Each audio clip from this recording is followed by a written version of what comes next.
Box L ತಕೊಂಡಮ್ಮ? ಬಲೆ ಚೆನ್ನಾಗೈತೆ. ಇದ್ ನಾನ್ ಎಷ್ಟು ಹುಡ್ಕಿನಿ ಸಿಕ್ಕೇ ಇಲ್ಲ. ಇದ್ ನಾನ್ ತಕಂತೀನಮ್ಮ. ತಕೊಳ್ಳಮ್ಮ. Box L ತಗೊಂಡಮ್ಮ? ಸಂತ್ಯಾಗ್ ತಗೊಂಬಂದೆ. ಆಹಾ, ಮಗ್ಳು ಬರ್ತಾಳೆ, ಒಂದೆರಡು ಎಕ್ಸ್ಟ್ರಾ ತರ್ಬೇಕಂತ ಗೊತ್ತಾಗಲ್ಲ ನಿನ್ಕ. ಅಪ್ಪ, ನೀನ್ ಅಳಿವ್ನಿ ಯಾವಾಗ್ಲೂ ನೀನ್ ಕೇಳ್ತಾನೆ ಇರ್ತಾನಪ್ಪ. ಯಾಕಮ್ಮ ವರದಕ್ಷಿಣೆ ಕರೆಕ್ಟ್ ಆಗಿ ಕೊಟ್ಟಿದೀವಲ್ಲ? ಓ, ಇಷ್ಟ್ ದೊಡ್ಡ ಮನೆ ಯಾಕಪ್ಪ ನಿಮ್ಕ? ನನ್ ಹೆಸ್ರಾಗ್ ಬರ್ದ್ಬಿಡ್ಬೋದಲ್ಲಪ್ಪ.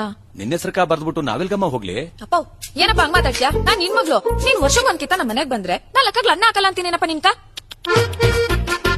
ತಪ್ಪು ನಿಂದಲ್ಲ ಕಣಮ್ಮ, ನೀನ್ ಹುಟ್ಸುದ್ನಲ್ಲ ಅದು ನನ್ ತಪ್ಪು. ಅಪ್ಪೋ, ಹೇಳದ್ ಮರ್ತಿದ್ದೆ. ನಿನ್ ಮೊಮ್ಮಗ್ನ ಯಾವಾಗ್ಲೂ ತಾತ ಬೇಕು ಅಂತ ನಿನ್ ಬಗ್ಗೆನೆ ಕನ್ವರಿಸ್ತಿರ್ತಾನಪ್ಪ. ಬಂಗಾರ ನನ್ನ ಮೊಮ್ಮಗ. ಅದೇ ಬಂಗಾರನ್ ಕರ್ಕೊಂಡ್ ಬಿಡ್ತೀನಿ. ಡಿಗ್ರಿವರೆಗೂ ಓದ್ಸಂಗೆ ಕಳ್ಸ್ಬಿಡಪ್ಪ. ಅಮ್ಮ, ಐರನ್ ಮಾಡಿ ಶರ್ಟ್ ಇಕ್ಕಿದ್ನಿ ನೋಡ್ದ? ಏಯ್, ನಾನ್ ನೋಡಿಲ್ಲ ಕಣ. ಅದಾ ನಿಮ್ ಬಾವನ್ ಫೇವ್ರೇಟ್ ಕಲರ್. ಬಾಮ ಇದೊಂದ್ ಗಿಫ್ಟ್ ಇರ್ಲಿ ಅಂತ ನಾನೇ ತಗೊಂಡೆ ಕಣೋ.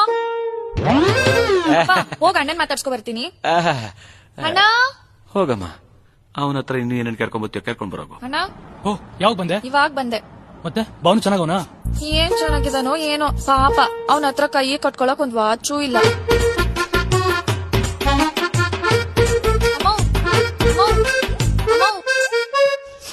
ಅಪ್ಪ, ಅಮ್ಮ, ನಿಮ್ ಇಬ್ರನ್ ಬಿಟ್ಟೋಗಕ್ ನಂಗ್ ಮನ್ಸೇ ಇಲ್ಲ. ಮುಂದಿನ ವಾರ ಬೇಗ ಬಂದ್ಬಿಡ್ತೀನಿ. ಯಾವ್ದಮ್ಮ ಇದು ಹೊಸ ಚಪ್ಲಿ? ಅಯ್ಯೋ, ನಂದಲ್ಲ ಕಣೆ, ಪಕ್ಕದ ಮನೆಯವ್ರದ್ದು. ಹೌದಾ? ಸರಿ ಅಮ್ಮ. ಅಪ್ಪ, ಆಟೋ ಬಾಡ್ಗೆ 1,000 ರೂಪಾಯಿ ಫೋನ್ ಪೇ ಮಾಡ್ಬಿಡು. ಅದನ್ನು ಮಾಡ್ಬೇಕಾ? ಬಾಯಪ್ಪ, ಬಾಯಮ್ಮ. ಫಸ್ಟ್